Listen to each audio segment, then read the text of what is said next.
नमस्कार दोस्तों।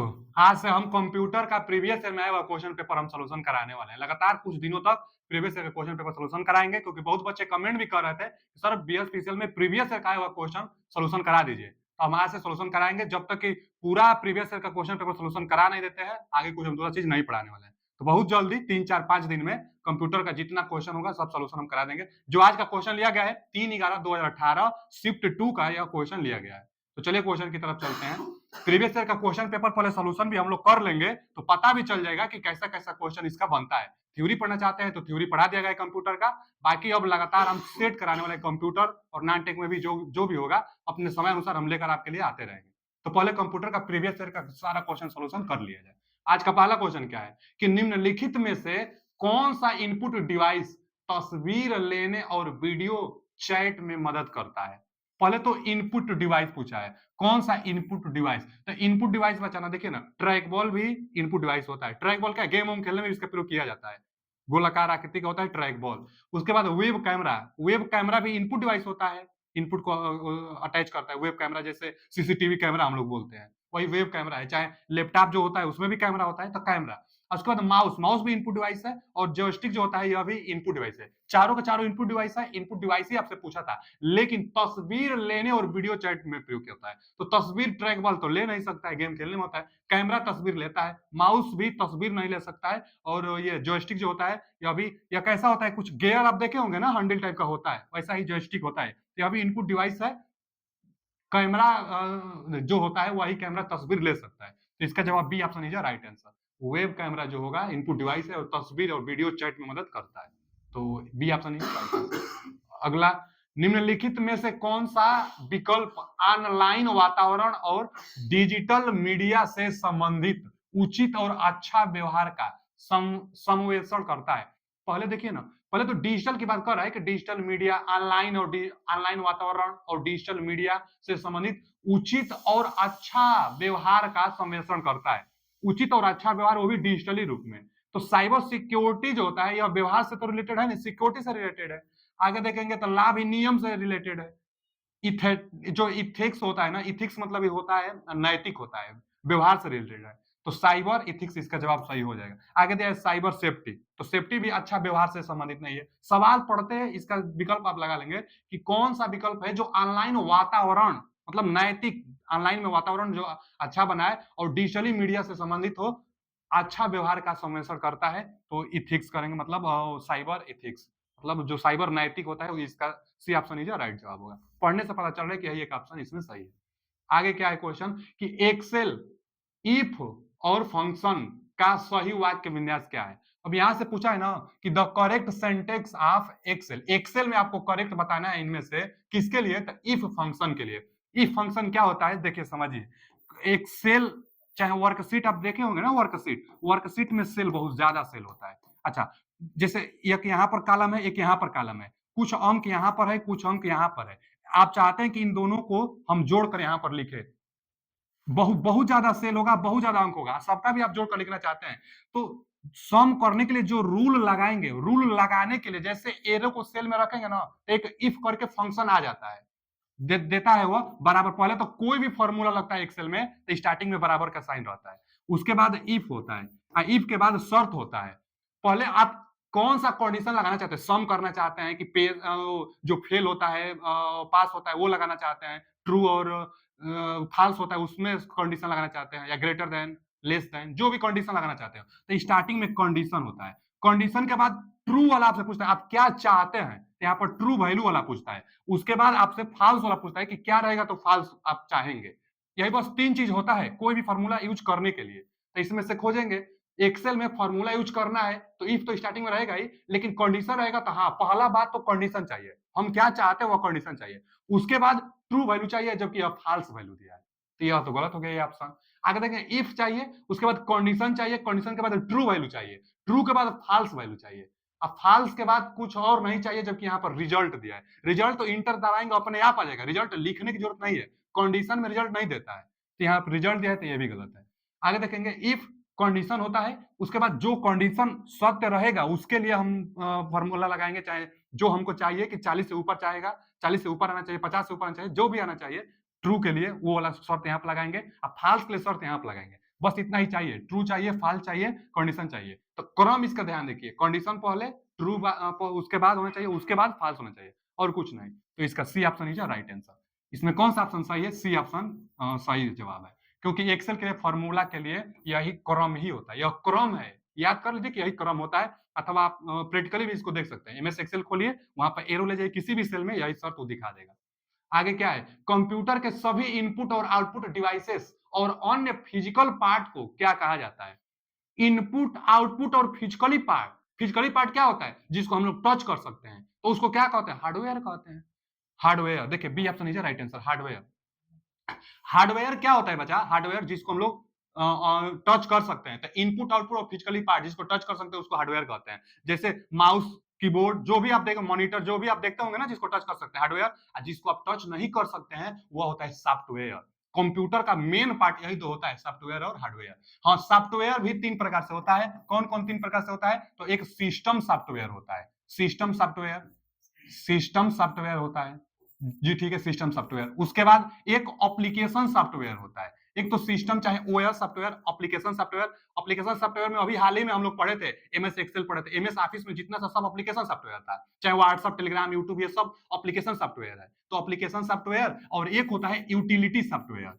यूटिलिटी, तो जो यूटिलिटी सॉफ्टवेयर होता है बच्चा, यह क्या करता है कि यह जो एंटीवायरस होते हैं ना, उनको दूर करने के लिए, उनसे बचने के लिए जो सॉफ्टवेयर डिजाइन की जाती है उसके यूटिलिटी सॉफ्टवेयर कहते हैं। तो सॉफ्टवेयर जिसको हम लोग प्रोग्रामिंग से बनाते हैं, टच नहीं कर सकते हैं, हार्डवेयर जिसको टच कर सकते हैं। वही आपसे पूछा था कि इनपुट आउटपुट डिवाइसेस जो फिजिकली पार्ट होता है उसको क्या कहते हैं? हार्डवेयर कहते हैं। एक यहाँ पर ऑप्शन आया है फर्मवेयर। फर्मवेयर क्या होता है? देखिए, जो फर्मवेयर होता है यह भी एक प्रकार का सॉफ्टवेयर है जो हार्डवेयर में एम्बेडेड किया जाता है, हार्डवेयर में अप्लाई किया जाता है। जैसे प्रिंटर, देखिए प्रिंटर का काम होता है प्रिंट करना, वो हार्डवेयर है। लेकिन प्रिंटर में कुछ हम लोग उसमें ऑपरेटिंग सिस्टम करते हैं, कुछ प्रोग्रामिंग करते हैं ताकि वो प्रिंटर कर सके। चाहे वेब कैमरा होता है, वो कैमरा में भी कुछ हम लोग उसमें प्रोग्रामिंग करते हैं कि वो साउंड भी रिकॉर्डिंग कर सके, केवल कैमरा जो होता है केवल वीडियो रिकॉर्डिंग कर सके, तो कुछ प्रोग्रामिंग की जाती है।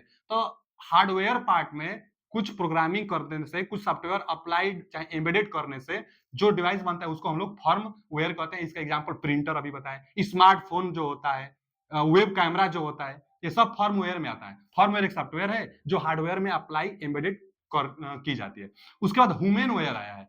ह्यूमनवेयर क्या होता है? ह्यूमनवेयर जो यह सब काम करता है, जो कंप्यूटर को चलाता है, उसी को ह्यूमनवेयर कहते हैं। जैसे हम लोग जो क्लाइंट होते हैं ना उसको ह्यूमनवेयर कहते हैं।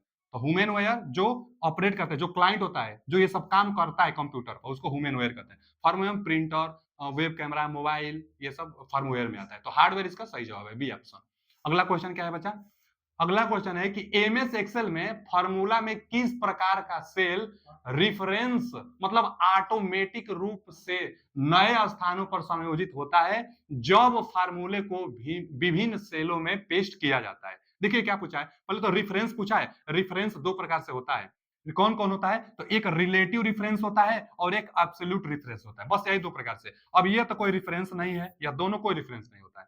रेफरेंस सिर्फ दो प्रकार से, कौन कौन? तो एक रिलेटिव रेफरेंस होता है और एक एब्सोल्यूट रेफरेंस होता है। पूछा क्या है, पहले फिर से पढ़िए। एमएस एक्सेल में फार्मूला में किस प्रकार का सेल रेफरेंस, किस प्रकार का सेल रेफरेंस, आपसे रेफरेंस पूछा है, किस प्रकार का रेफरेंस, किस प्रकार का सेल रेफरेंस ऑटोमेटिक रूप से नए स्थानों पर समायोजित होता है और फार्मूले को विभिन्न सेलों में पेस्ट किया जाता है। जैसे जो वर्कशीट होता है, जो वर्कशीट होता है, और वर्कशीट में बहुत ज्यादा सेल होता है। अच्छा जी, जो सेल होता है ना, अब क्या करेंगे कि जैसे दो कॉलम ले लीजिए, यहाँ पर कुछ अंक है, कुछ यहाँ पर अंक है, दो कॉलम में कुछ कुछ अंक है। हम चाहते हैं ना कि इनका योग यहाँ पर हो जाए। तो योग करने के लिए अगर मान लीजिए ना कि यह ए, यह बी और यह सी कॉलम है, और यहाँ 1 यहाँ 2, तो इसका क्या, अगर इसका हम स्थान पूछे तो आप बताएंगे पहले कॉलम यानी बी, या दूसरा रो में है तो B2, यह जो है B2 में है, तो B2, और यह का है तो C और 2 में, तो इसका नाम है C2 और दोनों को जोड़ना है। तो B2 प्लस C2 आपको करना है, तो क्या करेंगे, बराबर लिखेंगे, यहाँ पर सम लिखेंगे और कोष्टक में B2 प्लस C2 करेंगे ना, तो यहाँ पर ऑटोमेटिक इसका और इसका जो योग होगा यहाँ पर अपने आप आ जाएगा। अच्छा जी, आप फॉर्मूला B2 प्लस C2 लगाए हैं, B2 प्लस C2 फॉर्मूला लगाए हैं, आप B2 प्लस C2 को जोड़कर यहाँ पर दे देगा। यहाँ पर आप फॉर्मूला लगाएंगे, बराबर सम, ये वाला फॉर्मूला आप यहाँ पर लगाएंगे और यहाँ पर दोनों का योग आ जाएगा। उसके बाद आप क्या करेंगे कि जैसे यहाँ पर दोनों का योग आ जाएगा तो ड्रैग करेंगे, हम कल बताया था ना ड्रैग एंड ड्रॉप, तो जैसे आप इसको ड्रैग करेंगे प्लस साइन बनेगा, इसको ड्रैग करेंगे तो ऑटोमेटिक आप बस इन दोनों में फॉर्मूला लगाए हैं, लेकिन इनका इनका योग होकर यहां पर आ जाएगा, इनका इनका योग होकर यहां पर, और इनका इनका योग होकर यहां पर आ जाएगा। इसी को ना हम लोग क्या कहेंगे बच्चा, तो रिलेटिव रेफरेंस कहेंगे। रिलेटिव रेफरेंस क्या होता है कि एक जगह रिलेट करके हम फॉर्मूला यूज किए हैं, उसके बाद ड्रैग करने से वही फॉर्मूला यहां पर यहां पर यहां पर वैलिड अपने आप हो गया है। बस ड्रैग एक बार लगाया, ड्रैग करने से आ जाता, पूरा इनका योग हो गया। ये नहीं कि यही कॉपी पेस्ट नहीं होता है, ऑटोफिल इसमें दिया था ना, ऑटोमेटिक रूप से नए स्थानों पर समायोजित हो जाता है, नए स्थानों पर ऑटोमेटिक रूप से वही फॉर्मूला समायोजित हो जाता है। इसको कहेंगे हम लोग रिलेटिव रेफरेंस। रिलेटिव रेफरेंस करके वह योग कर दे रहा है। एक होता है एब्सोल्यूट रेफरेंस, इसको हम लोग दूसरा नाम से भी जानते हैं, जिसको कहते हैं फिक्स्ड रेफरेंस।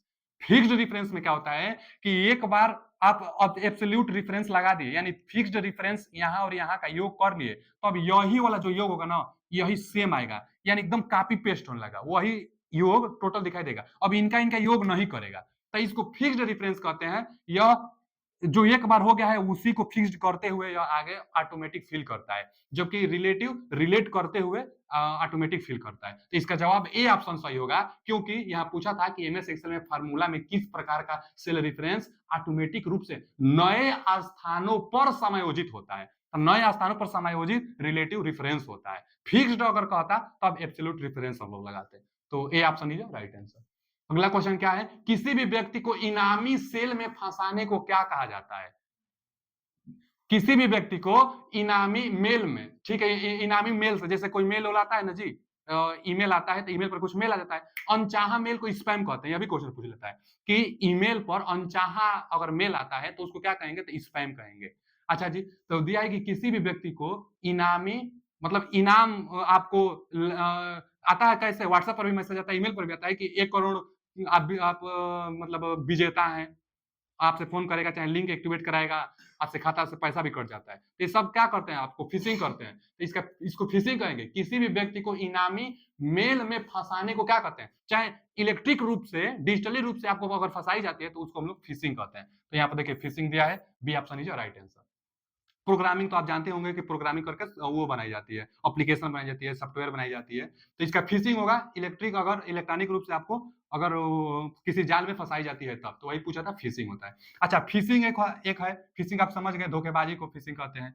उसके बाद एक और होता है जिसको हम लोग कहते हैं वो स्पैम। तो स्पैम हम अभी बताए ना, स्पैम क्या होता है, तो अनचाहा जो मेल होता है उसको एस एस एस स्पूफिंग एक आता है। स्पूफिंग क्या होता है ना, तो मेल के जरिए भी आपको अनचाहा मेल के जरिए जो अनचाहा आता है उसको, अनचाहा मेल को, जो प्रोसेस होती है जो अनचाहा मेल आता है उसको स्पूफिंग कहते हैं। यहाँ पर फिशिंग है, तो फिशिंग का मतलब कि इनामी मेल के जरिए जो लालची आपको लुभावना देकर और आपको फंसाते हैं। तो B option is right answer. आगे एमएस एक्सेल में डेटा का डिफॉल्ट संरेखण मतलब अलाइनमेंट होता है। यह भी हम बताए थे आपको जब थ्योरी पढ़ा रहे थे, थ्योरी जाकर वीडियो आप देख लीजिएगा। जो एमएस एक्सेल था, एमएस एक्सेल सेल में कुछ भी आप डाटा फीड करेंगे तो अगर अल्फाबेटिक कुछ भी लिखेंगे तो वह लेफ्ट साइड से लिखाता है, और कुछ भी आप न्यूमेरिक लिखेंगे तो वह राइट साइड से लिखाता है। जैसे आपको लिखना है ना 5, चाहे 55 लिखना है, 55 किसी सेल में लिखना है तो वह राइट साइड लिखाएगा। लेकिन अगर आपको कोई एप्पल लिखना है, अगर एप्पल, तो वह लेफ्ट साइड से लिखाएगा, APPLE, तो वह लेफ्ट साइड से लिखाएगा। अंक हमेशा राइट साइड से, और अल्फाबेटिक जो होता है वो हमेशा लेफ्ट साइड से सेल में अंकित होता है, लिखाता है। वही पूछा है कि एमएस एक्सेल में डेटा का डिफॉल्ट रूप से अलाइनमेंट कहां होगा। अब देखिए दिया है टेक्स्ट और नंबर दोनों लेफ्ट से, तो गलत दिया है। टेक्स्ट और नंबर दोनों लेफ्ट से, गलत दिया है। आगे दिया है टेक्स्ट राइट से लिखाता है और नंबर लेफ्ट से, यह भी गलत। राइट से तो नंबर होता है। तीसरा पढ़ा जाए टेक्स्ट लेफ्ट से, तो ये सही बोला है, टेक्स्ट लेफ्ट से, और नंबर राइट साइड से, तो नंबर राइट साइड से। इसका कौन सा ऑप्शन सही है, तो C option is right answer. इसका सी ऑप्शन सही जवाब है। चलिए आगे चलते हैं। अगला क्वेश्चन क्या है कि सबसे अच्छा उपलब्ध मार्ग निर्धारित करने के लिए राउटर द्वारा क्या प्रयुक्त किया जाता है ताकि पैकेट अपने डेस्टिनेशन तक जल्दी और सटीक रूप से पहुंच सके। तो राउटर तो था, राउटर आईपी एड्रेस की पहचान करके सिग्नल को सटीक जगह पर भेजने का कार्य करता है।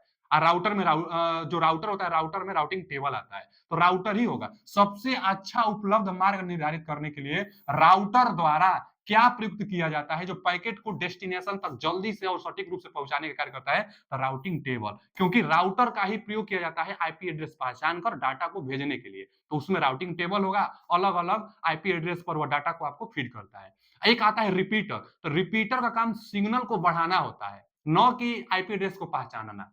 रिपीटर जो जो सिग्नल आ रही होगी, जो डाटा आ रही होगी, उसकी स्पीड को बढ़ा देगा, लेकिन जो राउटर होता है आईपी एड्रेस को पहचान के सिर्फ उसी में डाटा को भेजने का कार्य करता है। तो राउटर क्या करता है? राउटिंग टेबल के जरिए एक निश्चित और अच्छा और जल्दी सा वह डाटा को पहुंचा देता है आपके यहाँ। तो D option is right answer. चलिए आगे।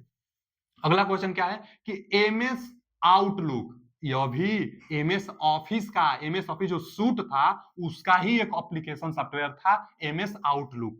जैसे एमएस वर्ड पढ़ते हैं ना, पावर पॉइंट प्रेजेंटेशन पढ़ते हैं, एमएस एक्सेल पढ़ते हैं, उसी तरह से एमएस आउटलुक एक होता है, यह भी एमएस ऑफिस का ही एप्लीकेशन है। तो एमएस आउटलुक में कौन सा क्षेत्र उन प्राप्तकर्ता एड्रेस को शामिल करता है जिन्हें आप ईमेल के विषय के बारे में सूचित रखना चाहते हैं, लेकिन आप प्रतिक्रिया उत्तर की उम्मीद नहीं कर सकते? माने ये कह रहा है ना कि ईमेल के जरिए आपको सूचना मिलती है, लेकिन आप सूचना का रिप्लाई नहीं दे पाते हैं। वह किसके माध्यम से होता है? किसके माध्यम से अगर ट्रांसमिट की जाए, ईमेल को अगर भेजी जाए तो आप जवाब नहीं दे पाएंगे।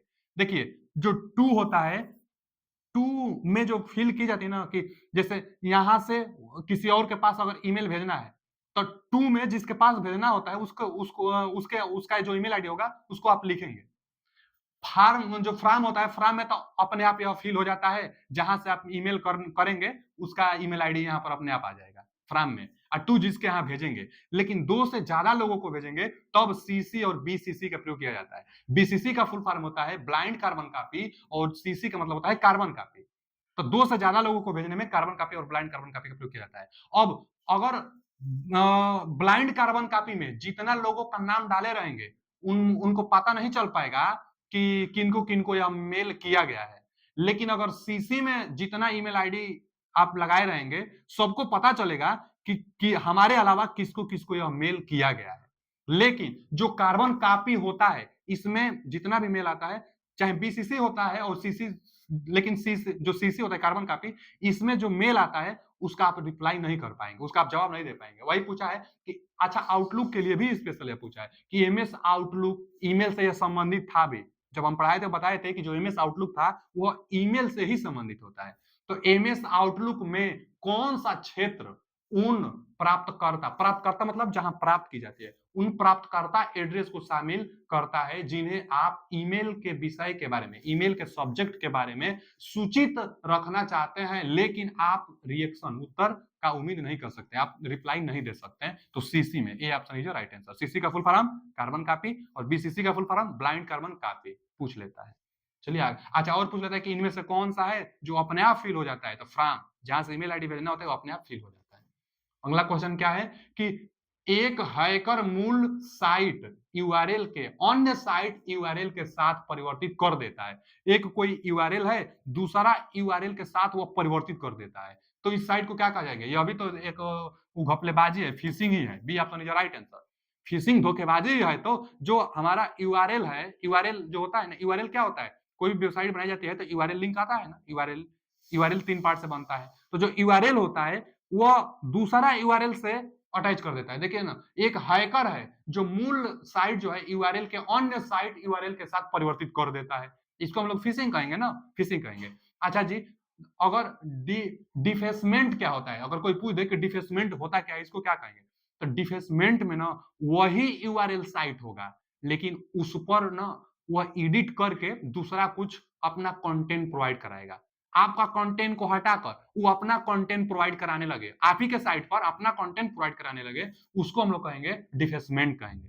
डिफेसमेंट मतलब आप ही के साइट पर, आप ही के यूआरएल पर वह कुछ अपना अपलोड करने लगे, अपना कुछ बताने लगे, देने लगे, उसको कहेंगे डिफेसमेंट। अब फिशिंग तो जो गड़बड़ी कर देता है, आपके साथ धोखेबाजी कर देता है, फिशिंग कहते हैं। तो यूआरएल आपके साथ दूसरा यूआरएल लगा दे, धोखेबाजी कर दिया। अच्छा जी, एक आया है इंट्रैपमेंट। इंट्रैपमेंट मतलब ना वो फंसाना होता है, तो यह भी फंसाने से रिलेटेड अगर रहेगा तब आएगा। आगे डीएनएस एक आता है, डीएनएस हाईजैक। डीएनएस हाईजैक क्या होता है, इसका तो पहले फुल फॉर्म पूछ लेता है। तो डोमेन नेम सिस्टम होता है, डीएनएस का full form domain name system. तो डोमेन नेम सिस्टम में अगर हाईजैक रहता है तब हम लोग इसको लगाएंगे। यहाँ पर डोमेन नेम सिस्टम की बात नहीं कर रहा है, पूरा यूआरएल की बात कर रहा है, वो भी यूआरएल में कंटेंट के लिए बात करता तब ये लगाते। यूआरएल को दूसरे यूआरएल से परिवर्तित करने के लिए कर रहा है, तो इसलिए फिशिंग कर रहा है हमारे साथ। तो इसका जवाब होगा B option is right answer. चलिए आगे चलते हैं। अगला क्वेश्चन है कि सूचना सुरक्षा प्रणाली में डीओएस अटैक जाली सामग्री के साथ नेटवर्क को संकुचित करता है। डीओएस का तात्पर्य क्या है, यानी फुल फॉर्म पूछा है। हम बताए थे, दो चीज बताए थे आपको, एक बताए थे हम आपको डीओएस बताए थे, एक बताए थे डीडीओएस बताए थे। हम बताए थे डीओएस का मतलब डिनायल ऑफ सर्विस और distributed denial of service. Denial of service का आशय यह है कि डिनायल ऑफ सर्विस हो जाने से जो सर्वर होता है वो फेल लिखता है, सर्वर नॉट फाउंड लिखता है, काम ही नहीं करता है, अटैक उस पर और वायरस इतना आ जाता है, जंक इतना आ जाता है कि वह काम नहीं कर पाता है। उसको तोड़ने के लिए डिस्ट्रीब्यूटेड डिनायल ऑफ सर्विस का प्रयोग किया जाता है। तो डीओएस पूछा था यहाँ पर, सुरक्षा प्रणाली से, साइबर सिक्योरिटी में ही आता है ये सब, तो साइबर सिक्योरिटी से ही पूछा भी है। तो डीओएस का मतलब पूछा है तो डिनायल ऑफ सर्विस, इसका पहला ही ऑप्शन सही है, डिनायल ऑफ सर्विस। और डीडीओएस का अगर फुल फॉर्म पूछ लेता है तो डिनायल सर्विस, वो डिस्ट्रीब्यूटेड डिनायल ऑफ सर्विस इसका फुल फॉर्म होता है। यह कब प्रयोग किया जाता है, तो जब बहुत ज्यादा जंक आ जाता है, सर्वर अच्छा से काम नहीं कर पाता है, तब डीडीओएस का प्रयोग किया जाता है। टाइम बम, एक टाइम बम आता है कि एक निश्चित टाइम पर ही सर्वर बहुत ज्यादा अचानक बढ़ने लगता है, तब denial distributed denial of service का प्रयोग किया जाता है। तो यहाँ पर A option is right answer. चलिए अगला क्वेश्चन। अगला क्वेश्चन, किस प्रकार का वैन, वैन का होता है wide area network. Wide area network का मतलब जो एक देश से दूसरे देश में फैला हुआ है, इंटरनेट कहते हैं आप इसको। तो wide area network, wide area network अंतिम सिस्टम को जोड़ता है। अब देखिए वाइड एरिया नेटवर्क अंतिम सिस्टम को जोड़ता है। अच्छा अगर देखा जाए तो वैन भी तीन प्रकार से होता है, जिसमें से दो प्रकार, एक होता है स्विच्ड वैन, एक इंटरनेट वैन। तो जो स्विच्ड वैन होता है वह अंतिम सिस्टम को जोड़ने का कार्य करता है, इंटरनेट तो सबको जोड़ता है, अंतिम सिस्टम को जोड़ने का काम अगर पूछ देगा तो स्विच्ड वैन बताएंगे। वैन मतलब वाइड एरिया नेटवर्क, जो दूर दूर तक फैला होता है नेटवर्क। पढ़ लिया जाए, एक प्रकार का वैन मतलब किस प्रकार का वैन अंतिम सिस्टम को जोड़ता है, रिक्त स्थान दिया है, जिसमें आमतौर पर एक राउटर शामिल होता है जो दूसरे लैन या वैन से जुड़ता है। एक राउटर होता है जो लैन या वैन से जुड़ता भी है और इंड सिस्टम को जोड़ने का काम करता है वैन। वह कौन सा वैन है, तो स्विच्ड वैन है। हम पहले ही बता दिए कि स्विच्ड वैन जो होता है वह इंड सिरा को जोड़ता है, इंटरनेट सभी को जोड़ता है। तो स्विच्ड वैन होगा इसका जवाब, ए ऑप्शन राइट आंसर। वैन का फुल फॉर्म पूछेगा तो वाइड एरिया नेटवर्क कहेंगे। चलिए अगला क्वेश्चन। अगला क्वेश्चन क्या है कि निम्नलिखित में से कौन सा लाइसेंस समाप्ति स्थिति, समाप्ति स्थिति मतलब लास्ट डेट के बिना आता है। लास्ट डेट के बिना कौन सा लाइसेंस आता है, और सॉफ्टवेयर को अनिश्चित काल तक, जब लास्ट डेट नहीं है तो अनिश्चित काल तक चलेगी, तो अनिश्चित काल तक उपयोग करने की अनुमति देता है। तो बचाओ परपेचुअल जो परपेचुअल जो लाइसेंस होता है ना, परपेचुअल लाइसेंस, इसका हिंदी नाम अस्थाई होता है, अस्थाई। तो परपेचुअल लाइसेंस जो होता है, परपेचुअल लाइसेंस का मतलब अस्थाई लाइसेंस। आप भी सोचिए, परपेचुअल लाइसेंस का मतलब अस्थाई लाइसेंस। अस्थाई लाइसेंस का कोई वो लास्ट डेट नहीं आता है, लास्ट डेट नहीं आएगा तो अनिश्चित काल तक चलेगा ही। तो वही इसका हिंदी आप जानेंगे तो बता देंगे, A option right answer. Perpetual licence का मतलब अस्थाई लाइसेंस। अस्थाई लाइसेंस का मतलब कि जिसका कोई लास्ट डेट ना हो और निश्चित काल तक चलता रहे, वही लाइसेंस को अस्थाई लाइसेंस कहेंगे। तो A option is right answer. अगला क्वेश्चन क्या है कि एमएस एक्सेल के सभी फॉर्मूला निम्नलिखित के साथ शुरू होता है। कई बार बता दिए कि कोई भी एमएस एक्सेल में फॉर्मूला लगेगा वो बराबर के साथ ही स्टार्ट होता है। तो बराबर के साथ, यहाँ पर कौन सा option, B option is right answer. अगला क्वेश्चन क्या है कि इंफ्रारेड रिमोट कंट्रोल द्वारा, पहले तो रिमोट में कौन सा इलेक्ट्रोमैग्नेटिक वेव होता है, तो इंफ्रारेड होता है। इंफ्रारेड रिमोट में, घरों में जो रिमोट होता है ना, आप चैनल को बदलते हो तो उससे एक विकिरण निकलता है, और वही विकिरण के कारण चैनल का होता है कि चेंज होता है। तो इंफ्रारेड रिमोट कंट्रोल द्वारा टेलीविजन चैनल बदलना किस प्रकार का कनेक्शन है, तो पॉइंट टू पॉइंट। क्योंकि रिमोट और जो भी डिश होता है, तो रिमोट और डिश में क्या होता है कि एक पॉइंट से दूसरा पॉइंट तक अटैच होता है, बीच में कुछ भी आ जाएगा काम नहीं करेगा, रिमोट के आगे हाथ लगा लेंगे कितना भी दबाएंगे काम नहीं करेगा। इंफ्रारेड होता है और पॉइंट टू पॉइंट कनेक्ट होता है। तो इंफ्रारेड रिमोट कंट्रोल द्वारा टेलीविजन चैनल को बदलना किस प्रकार के कनेक्शन का उदाहरण है, तो पॉइंट टू पॉइंट कनेक्शन का उदाहरण होता है। तो आज के लिए इतना ही। फिर मिलते हैं आगे अगले सेट को लेकर। पीडीएफ पाने के लिए लिंक लगा हुआ है, ज्वाइन हो जाइए। Thank you.